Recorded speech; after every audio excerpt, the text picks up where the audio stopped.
Hello, Courtney. This is Byron Bradford, and I'm going to respond to your post about question or quiz 6, rather, the question that asked how many justices participated in this decision. And this also gives me the opportunity to perfect my screen recording talents. I tell you, the technology aspect of this course has been the bane of my existence. I'm an old guy, and I'm used to more simpler stuff. Anyway, this might not be the best way to find the answer to this question, but it's the way I found it.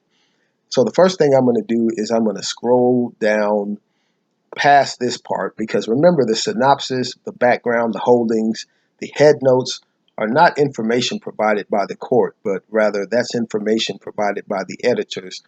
So I'm going to scroll down to where the opinion begins, and I know where it begins because it says right there, opinion.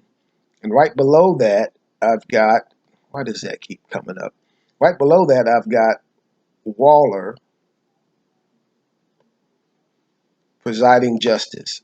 And his name is hyperlinked, and you can find information about him. But anyway, so I know Waller is the justice who authored this opinion.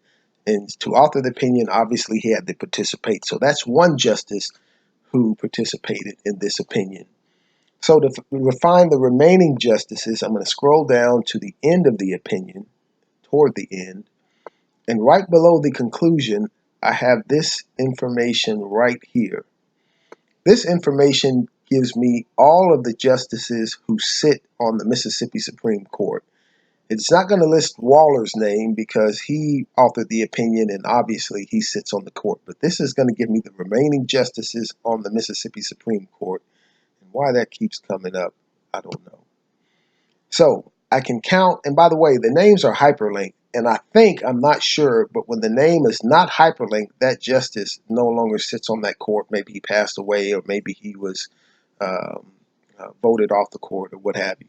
But anyway, this is a 2004 case, and at that time, all of these people were on the Mississippi Supreme Court, and at present, at least all of the hyperlinked names are on the court. Anyway, back to the matter at hand.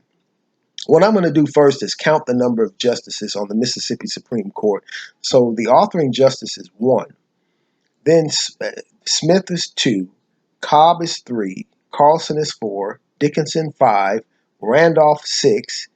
Easley 7. And then Diaz and Graves are 8 and 9. So I know in total the Mississippi Supreme Court has 9 justices. So now I want to find out how many of those 9 justices participated in this decision. And to do that, that's where I look at the additional information here, because this information tells me Smith, Cobb, Carlson, Dickinson, and Randolph, they all concurred with this opinion, and fully. Then I see Easley concurs in part and dissents in part without separate written opinion.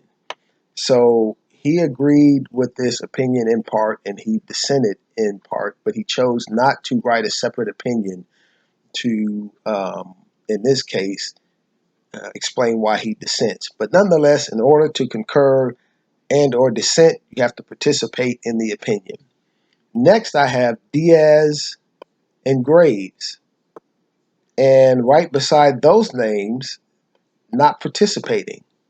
So out of the 9 justices who sit on the Mississippi Supreme Court, 2 did not participate, so that leaves a total of 7.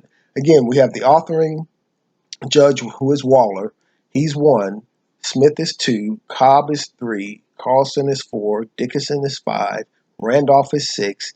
And Easley is 7. Those are the 7 justices who participated in this opinion. And again, Diaz and Graves, the other 2 did not participate. And that's how I found the answer to that question. And by the way, you'll see this in most appellate cases, state court at least. They're going to list all of the judges on the court, and then that information is also going to tell you who concurred, who dissented, and who did not participate in the opinion. I hope that helps.